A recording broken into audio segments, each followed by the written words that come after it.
Hello friends! In this video, I will guide you through how to see deleted messages on Messenger.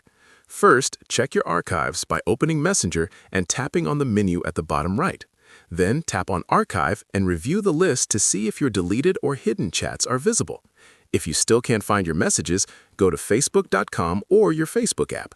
Tap on the menu button, then tap on Settings. Go to See More in Account Center, scroll down and tap on Your Information Permissions.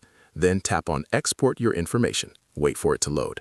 Tap on Create Export. Select Facebook as the account. Tap on Export to Device.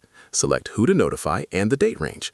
Customize the information as needed, hit on Save. Start export. Type down your password, wait for it to load. Go back to the same page, export your information, and you'll be able to see a download button. Download it and open it via Notepad or any other means you have on your phone. Also be notified on your email account that your export is ready for download. Then locate the Messages section and you'll be good to go. Thank you for watching. Quick Tweak.